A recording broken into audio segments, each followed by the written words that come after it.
ಭಾರತವೇ ಸ್ವತಂತ್ರವಾಗಿ ಅಭಿವೃದ್ಧಿಪಡಿಸಿದ ಸ್ಯಾಟಲೈಟ್ ನ್ಯಾವಿಗೇಷನ್ ಸಿಸ್ಟಮ್ ನಾವಿಕ್ ಈಗ ಸ್ವತಂತ್ರವಾಗಿ ಕೆಲಸ ಮಾಡಲು ಸಾಧ್ಯವಾಗುತ್ತಿಲ್ಲ.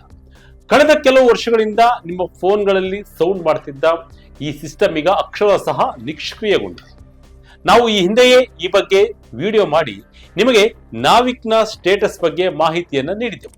ಆದರೆ ಈ ವಿಚಾರವಾಗಿ ಇಲ್ಲಿಯವರೆಗೆ ಯಾವುದೇ ಅಫಿಷಿಯಲ್ ಅಪ್ಡೇಟ್ ಬಂದಿರಲಿಲ್ಲ. ಆದರೆ ಈಗ ಸ್ವತಃ ಕೇಂದ್ರ ಸರ್ಕಾರವೇ ಸಂಸತ್ತಿನಲ್ಲಿ ಈ ಶಾಕಿಂಗ್ ಸತ್ಯವನ್ನ ಕನ್ಫರ್ಮ್ ಮಾಡಿದೆ.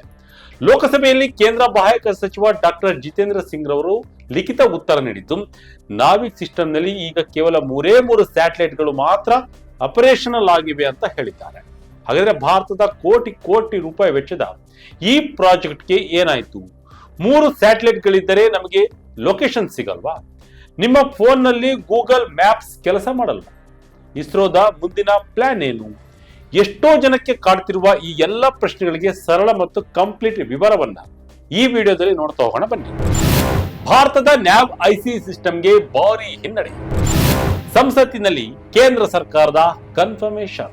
ಎಸ್ ವೀಕ್ಷಕರೇ, ಲೋಕಸಭೆಯಲ್ಲಿ ಕೇಂದ್ರ ಬಾಹ್ಯಾಕಾಶ ಸಚಿವ ಡಾಕ್ಟರ್ ಜಿತೇಂದ್ರ ಸಿಂಗ್ ರವರು ನೀಡಿದ ಮಾಹಿತಿಯ ಪ್ರಕಾರ ನಾವಿಕ್ ನೆಟ್ವರ್ಕ್ ನಲ್ಲಿ ಸದ್ಯಕ್ಕೆ ಕೇವಲ IRNS-S1B, IRNS-1I ಮತ್ತು NVS-01 ಎನ್ನುವ 3 ಸ್ಯಾಟಲೈಟ್ಗಳು ಮಾತ್ರ ಪೊಸಿಷನಿಂಗ್, ನೇವಿಗೇಷನ್ ಮತ್ತು ಟೈಮಿಂಗ್ ಸರ್ವಿಸ್ ಅನ್ನು ನೀಡ್ತಾ ಇದ್ದಾರೆ. ಈ ಹಿಂದೆ ಸೇವೆಯಲ್ಲಿದ್ದ IRNSS-1F ಸ್ಯಾಟಲೈಟ್ ತನ್ನ 10 ವರ್ಷಗಳ ಮಿಷನ್ ಲೈಫ್ ಅನ್ನ ಮುಗಿಸಿದೆ. ಅಷ್ಟೇ ಅಲ್ಲ, ಮಾರ್ಚ್ 13, 2026 ಈ ಸ್ಯಾಟಲೈಟ್ ನಲ್ಲಿದ್ದ ಕೊನೆಯ ಅಟಾಮಿಕ್ ಕ್ಲಾಕ್ ಕೂಡ ಫೇಲ್ ಆಗಿದೆ.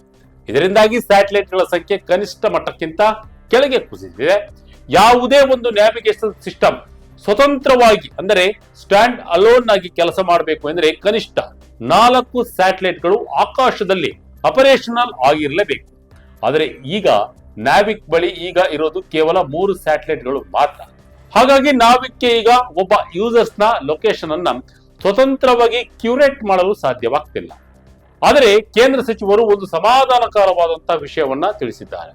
ಅದೇನೆಂದ್ರೆ ನಾವಿಕ್ ನ ಟೈಮಿಂಗ್ ಸರ್ವಿಸ್ಗೆ ಯಾವುದೇ ತೊಂದರೆ ಆಗಿಲ್ಲ, ಅದು ಯಥಾ ರೀತಿ ಕೆಲಸ ಮಾಡುತ್ತಿದೆ. ಆದರೆ ನ್ಯಾವಿಗೇಷನ್ ಅಂದ್ರೆ ಲೊಕೇಶನ್ ತೋರಿಸುವ ವ್ಯವಸ್ಥೆ ಮಾತ್ರ ಸಂಪೂರ್ಣವಾಗಿ ಸ್ಟಕ್ ಆಗಿದೆ. ಸ್ಟ್ಯಾಂಡ್ ಅಲೋನ್ ನ್ಯಾವಿಗೇಷನ್ ಅಂದ್ರೆ ಏನು? ಇಲ್ಲಿ ಮೇನ್ ಕ್ವಶನ್ ಏನಂದ್ರೆ, ಒಂದು ಸ್ಯಾಟಲೈಟ್ ನ್ಯಾವಿಗೇಷನ್ ಸಿಸ್ಟಮ್ ಕೆಲಸ ಮಾಡಲು ಕನಿಷ್ಠ 4 ಸ್ಯಾಟಲೈಟ್ಗಳು ಯಾಕೆ ಬೇಕು? 3 ಸ್ಯಾಟಲೈಟ್ ಇದ್ದರೆ ಲೊಕೇಶನ್ ಟ್ರ್ಯಾಕ್ ಮಾಡೋಕೆ ಆಗಲ್ವಾ ಅನ್ನೋ ಡೌಟ್ ನಿಮಗೆ ಬರಬಹುದು. ಅದಕ್ಕೆ ಉತ್ತರ ಸ್ಯಾಟಲೈಟ್ ಗಳ ವರ್ಕಿಂಗ್ ಟೆಕ್ನಾಲಜಿಯಲ್ಲಿದೆ. ಅಮೆರಿಕದ GPS ಇರಲಿ, ರಷ್ಯಾದ ಗ್ಲೋನಸ್, ಯುರೋಪ್ನ ಗೆಲಿಲಿಯೋ, ಚೀನಾದ ಬೈಡೋ ಅಥವಾ ಭಾರತದ ನಾವಿಕ್ ಇರಲಿ, ಇವೆಲ್ಲವೂ ಒಂದೇ ಟೆಕ್ನಾಲಜಿ ಆಧಾರದ ಮೇಲೆ ಕೆಲಸ ಮಾಡುತ್ತವೆ. ಪ್ರತಿಯೊಂದು ಸ್ಯಾಟಲೈಟ್ ಕೂಡ ಆಕಾಶದಿಂದ 2 ಮುಖ್ಯ ಮಾಹಿತಿಯನ್ನ ಕಳಿಸುತ್ತದೆ.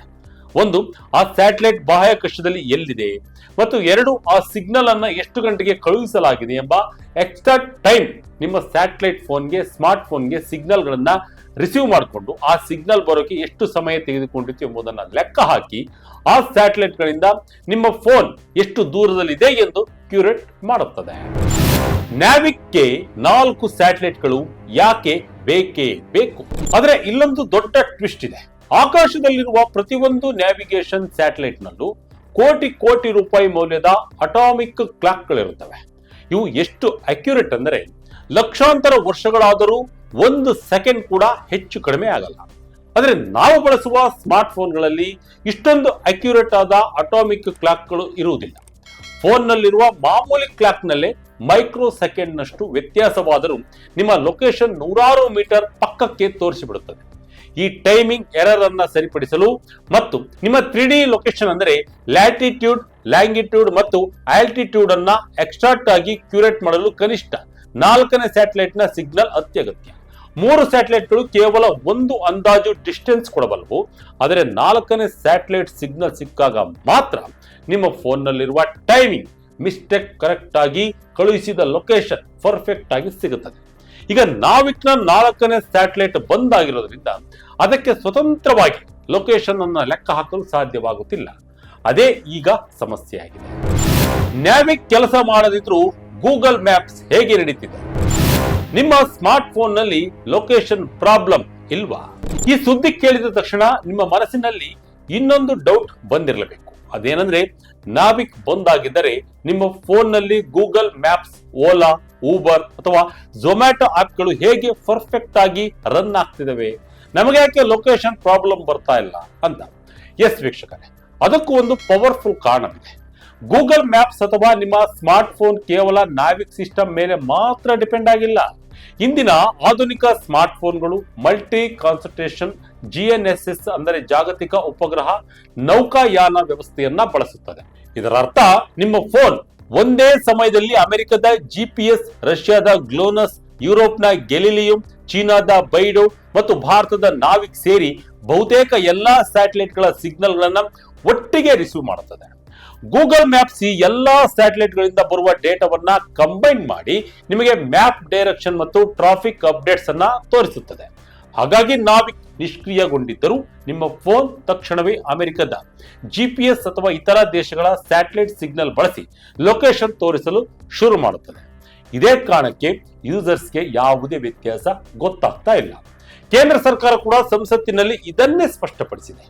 ಬಹು ನಕ್ಷತ್ರ ಪುಂಜ ಅಥವಾ ಮಲ್ಟಿ ಕಾನ್ಸಂಟ್ರೇಷನ್ ವಾತಾವರಣ ಇರುವುದರಿಂದ ಭಾರತೀಯ ಯೂಸರ್ಸ್ಗೆ ಮತ್ತು ಸೇನೆಗೆ ಯಾವುದೇ ರೀತಿಯ ಆಪರೇಷನಲ್ ರಿಸ್ಕ್ ಅಥವಾ ತೊಂದರೆಯಾಗಿಲ್ಲ. ಭಾರತೀಯ ಸಶಸ್ತ್ರ ಪಡೆಗಳು ಅಂದರೆ ಆರ್ಮ್ಡ್ ಫೋರ್ಸಸ್ ಕೂಡ ಕೇವಲ ನಾವಿಕ್ ಮೇಲೆ ಮಾತ್ರ ಅಲ್ಲದೆ ಮಲ್ಟಿ ಕಾನ್ಸಂಟ್ರೇಷನ್ ಸಿಸ್ಟಮ್ಗಳನ್ನ ಬಳಸಿಕೊಂಡು ತಮ್ಮ ಅಗತ್ಯಗಳನ್ನ ಪೂರೈಸಿಕೊಳ್ತಾ ಇದೆ. ನಾವಿಕ್ ಅಂದ್ರೆ ಏನು? ಭಾರತಕ್ಕೆ ಇದು ಯಾಕೆ ಮುಖ್ಯ? 1999ರ ಕಾರ್ಗಿಲ್ ಯುದ್ಧದ ಕಹಿ ನೆನಪು. ಅಷ್ಟಕ್ಕೂ ಈ ನಾವಿಕ್ ಅಂದ್ರೆ ಏನು, ಭಾರತಕ್ಕೆ ಇದ್ಯಾಕೆ ಇಷ್ಟೊಂದು ಇಂಪಾರ್ಟೆಂಟ್ ಅಂದ್ರೆ ಅದರ ಇತಿಹಾಸ ಏನು ಅಂತ ನಾವು ನೋಡ್ತಾ ಹೋಗೋಣ. ನಾವಿಕ್ ಅಂದ್ರೆ ನ್ಯಾವಿಗೇಷನ್ ವಿತ್ ಇಂಡಿಯನ್ ಕಾನ್ಸಂಟ್ರೇಷನ್. ಇದನ್ನ ಇಸ್ರೋ ಅಂದರೆ ಭಾರತೀಯ ಬಾಹ್ಯಾಕಾಶ ಸಂಶೋಧನಾ ಸಂಸ್ಥೆ ಸಂಪೂರ್ಣ ಸ್ವದೇಶಿ ತಂತ್ರಜ್ಞಾನದಲ್ಲಿ ಅಭಿವೃದ್ಧಿಯನ್ನ ಪಡಿಸಿದೆ. ಮೂಲತಃ ಇದನ್ನ IRNSS ಅಂದರೆ Indian regional navigation satellite system ಎಂದು ಕರೆಯಲಾಗುತ್ತೆ. ಅಮೆರಿಕದ GPS ಅಥವಾ ರಷ್ಯಾದ ಗ್ಲೋನಸ್ ನಂತಹ ವಿದೇಶಿ ಸ್ಯಾಟಲೈಟ್ ಗಳ ಮೇಲಿನ ಅವಲಂಬನೆಯನ್ನ ಕಡಿಮೆ ಮಾಡಲು ಭಾರತ ಈ ಸಿಸ್ಟಮ್ ಅನ್ನ ಕಟ್ಟಿತು. ಇದರ ಹಿಂದೆ ಒಂದು ದೊಡ್ಡ ಹಿಸ್ಟರಿ ಹಾಗೂ ಸ್ಟ್ರಾಟಜಿಕ್ ರೀಸನ್ ಕೂಡ ಇದೆ.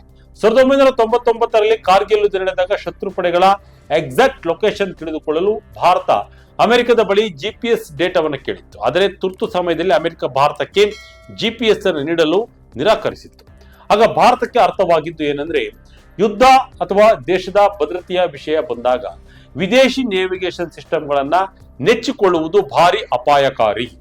ಆ ಕಹಿ ಘಟನೆಯ ನಂತರವೇ ಇಸ್ರೋ ಸ್ವಂತ ನೇವಿಗೇಷನ್ ಸಿಸ್ಟಮ್ ಅನ್ನ ನಿರ್ಮಿಸಲು ಪ್ಲಾನ್ ಮಾಡಿಕೊಂಡಿತ್ತು. ನಾವಿಕ್ ಅದನ್ನ ಭಾರತದ ಇಡೀ ಭೂಭಾಗ ಮತ್ತು ಭಾರತದ ಗಡಿಯಿಂದ ಸುಮಾರು 1500 ಕಿಲೋಮೀಟರ್ಗಳಷ್ಟು ಹೊರಗಿನ ಪ್ರದೇಶವನ್ನ ಕವರ್ ಮಾಡುವಂತೆ ಡಿಸೈನ್ ಮಾಡಲಾಗಿದೆ. ಸಾಮಾನ್ಯ ಸಂದರ್ಭಗಳಲ್ಲಿ ನಾವಿಕ್ 20 ಮೀಟರ್ ವರೆಗಿನ ಅಕ್ಯುರೇಟ್ ಲೊಕೇಶನ್ ನೀಡಬಲ್ಲದು. ಇದು ಸಾರ್ವಜನಿಕ ಯೂಸರ್ಸ್ಗೆ ಮಾತ್ರವಲ್ಲದೆ ದೇಶದ ರಕ್ಷಣೆ, ಸಶಸ್ತ್ರ ಪಡೆಗಳು ಮತ್ತು ಸ್ಟ್ರಾಟಜಿಕ್ ಆಪರೇಷನ್ಗಳಿಗಾಗಿ ರಿಸ್ಟ್ರಿಕ್ಷನ್ ಸರ್ವಿಸಸ್ ಎನ್ನುವ ಎನ್ಕ್ರಿಪ್ಟೆಡ್ ಸೇವೆಯನ್ನ ಒದಗಿಸುತ್ತದೆ. ರೋಡ್, ರೈಲ್ವೆ, ಹಡಗು ಸಂಚಾರ, ದುರಂತ ನಿರ್ವಹಣೆ ಮತ್ತು ಜಿಯೋ ಸರ್ವೇವಿಂಗ್ಗೆ ಇದು ಅತ್ಯಂತ ಉಪಯುಕ್ತವಾಗಿತ್ತು. ನಾವಿಕ್ಗೆ ಎದುರಾದ ಇಸ್ರೋದ ಸವಾಲುಗಳೇನು? ನಾವಿಕ್ ಅನ್ನ ಆರಂಭದಲ್ಲಿ 7 ಸ್ಯಾಟಲೈಟ್ಗಳ ಕಾನ್ಸಂಟ್ರೇಷನ್ ಆಗಿ ಡಿಸೈನ್ ಮಾಡಲಾಗಿತ್ತು. ಇದರಲ್ಲಿ 3 ಸ್ಯಾಟಲೈಟ್ಗಳು ಜಿಯೋ ಸ್ಟೇಷನರಿ ಆರ್ಬಿಟ್ ನಲ್ಲಿ ಮತ್ತು 4 satellite inclined Jio synchronous orbit ನಲ್ಲಿ ಇದ್ದವು. ಇಸ್ರೋ ಈ ಪ್ರಾಜೆಕ್ಟ್ ಗಾಗಿ ಇದುವರೆಗೆ ಬದಲಿ ಸ್ಯಾಟಲೈಟ್ಗಳು ಸೇರಿದಂತೆ ಒಟ್ಟು 11 ಸ್ಯಾಟಲೈಟ್ಗಳನ್ನ ಉಡಾವಣೆ ಮಾಡಿದೆ. ಆದರೆ ಕಕ್ಷೆಯಲ್ಲಿರುವ ಹಲವು ಸ್ಯಾಟಲೈಟ್ಗಳು ತಮ್ಮ ಜೀವಿತಾವಧಿ ಮುಗಿಸಿವೆ. ಇನ್ನು ಕೆಲವು ಸ್ಯಾಟಲೈಟ್ಗಳಿಂದ ಅಟಾಮಿಕ್ ಕ್ಲಾಕ್ಗಳು ಫೇಲ್ ಆಗಿವೆ. ಅಷ್ಟೇ ಅಲ್ಲ, ಇಸ್ರೋ ಇತ್ತೀಚೆಗೆ ಎದುರಿಸಿದ ಕೆಲವು ತಾಂತ್ರಿಕ ಹಿನ್ನಡೆಗಳು ಇದಕ್ಕೆ ಕಾರಣ. ಇಸ್ರೋ 2023ರಲ್ಲಿ 2ನೇ ತಲೆಮಾರಿನ ಅಂದರೆ ಸೆಕೆಂಡ್ ಜನರೇಷನ್ ನಾವಿಕ್ನ ಮೊದಲ ಸ್ಯಾಟಲೈಟ್ NVS-01 ಅನ್ನ ಯಶಸ್ವಿಯಾಗಿ ಉಡಾವಣೆ ಮಾಡಿತ್ತು. ಅದಾದ ನಂತರ ಕೈಗೆತ್ತಿಕೊಂಡ NVS-02 ಮಿಷನ್ ಪ್ರೊಪಲ್ಷನ್ ಸಿಸ್ಟಮ್ ನಲ್ಲಿ ಅಂದರೆ ಪ್ರಚೋದಕ ವ್ಯವಸ್ಥೆಯಲ್ಲಿ ಎದುರಾದ ತಾಂತ್ರಿಕ ದೋಷದಿಂದಾಗಿ ನಿಗದಿಪಡಿಸಿದ ಕಕ್ಷೆಯನ್ನು ತಲುಪಲು ಸಾಧ್ಯವಾಗಲಿಲ್ಲ. ಇದರಿಂದಾಗಿ ಸ್ಯಾಟಲೈಟ್ಗಳ ಕನಿಷ್ಠ ಸಂಖ್ಯೆ ಪೂರೈಸಲು ಸಾಧ್ಯವಾಗದೆ ಸಿಸ್ಟಮ್ ಡೌನ್ ಆಯಿತು.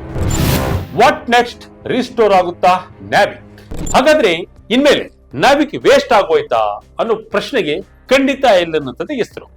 ಈ ಸಿಸ್ಟಮ್ ಅನ್ನ ಮತ್ತೆ ಪುನಶ್ಚೇತನಗೊಳಿಸಲು ಇಸ್ರೋ ಸಾಲು ಸಾಲು ಸ್ಯಾಟಲೈಟ್ ಗಳನ್ನ ಲೈನ್ ನಲ್ಲಿಟ್ಟಿದೆ. ಲೋಕಸಭೆಯಲ್ಲಿ ಸಚಿವರು ತಿಳಿಸಿರುವಂತೆ ಇಸ್ರೋದ ಮುಂದಿನ ಪೀಳಿಗೆಯ NVS-03 ಸ್ಯಾಟಲೈಟ್ ಈಗಾಗಲೇ ಲಾಂಚ್ಗೆ ರೆಡಿಯಾಗಿದೆ. ಇದರ ಜೊತೆಗೆ NVS-04 ಮತ್ತು NVS-05 ಸ್ಯಾಟಲೈಟ್ಗಳು ಅಡ್ವಾನ್ಸ್ಡ್ ಸ್ಟೇಜ್ ನಲ್ಲಿದ್ದು ಶೀಘ್ರದಲ್ಲೇ ಬಾಹ್ಯಾಕಾಶಕ್ಕೆ ಜಿಗಿಯಲಿವೆ. ಈ ಹೊಸ NVS ಸ್ಯಾಟಲೈಟ್ಗಳು ಅತ್ಯಾಧುನಿಕ ಪೆಲೋಡ್, ದೀರ್ಘ ಜೀವಿತಾವಧಿ ಮತ್ತು ಭಾರತದಲ್ಲಿ ತಯಾರಿಸಿದ ಸ್ವದೇಶಿ ಅಟಾಮಿಕ್ ಕ್ಲಾಕ್ ಗಳನ್ನ ಹೊಂದಿವೆ.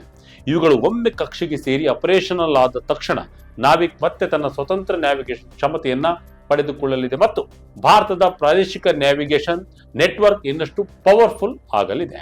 ಒಟ್ಟಿನಲ್ಲಿ ಭಾರತದ ಹೆಮ್ಮೆಯ ನ್ಯಾವಿಗೇಷನ್ ಸಿಸ್ಟಮ್ ಸದ್ಯಕ್ಕೆ ತಾಂತ್ರಿಕ ಕಾರಣಗಳಿಂದಾಗಿ ಹಾಗೂ ಸ್ಯಾಟಲೈಟ್ ಗಳ ಸಂಖ್ಯೆ ಕಡಿಮೆಯಾಗಿ ಸ್ವತಂತ್ರವಾಗಿ ಕೆಲಸ ಮಾಡ್ತಾ ಇಲ್ಲ ಎಂಬುದು ನಿಜ. ಆದರೆ ಮಲ್ಟಿ ಕನ್ಸಲ್ಟೇಷನ್ ವ್ಯವಸ್ಥೆ ಇರುವುದರಿಂದ ನಮಗೆ ಯಾವುದೇ ಎಮರ್ಜೆನ್ಸಿ ಇಶ್ಯೂ ಬಂದಿಲ್ಲ. ಇಸ್ರೋ ಶೀಘ್ರದಲ್ಲೇ NVS-03, NVS-04 ಮತ್ತು NVS-05 ಸ್ಯಾಟಲೈಟ್ ಗಳನ್ನ ಲಾಂಚ್ ಮಾಡಿ ನಾವಿಕ್ ಅನ್ನ ಮತ್ತೆ ಬಲವಾಗಿ ಟ್ರ್ಯಾಕ್ಗೆ ತರಲಿದೆ ಎಂಬ ಭರವಸೆ ದೇಶಕ್ಕಿದೆ. ಸ್ವದೇಶಿ ತಂತ್ರಜ್ಞಾನದಲ್ಲಿ ಬೆಳೆಯುತ್ತಿರುವ ಭಾರತಕ್ಕೆ ಇಂತಹ ಸವಾಲುಗಳು ಹೊಸದೇನಲ್ಲ. ಇಸ್ರೋ ಇದನ್ನ ಖಂಡಿತ ಮೆಟ್ಟಿ ನಿಲ್ಲುತ್ತದೆ.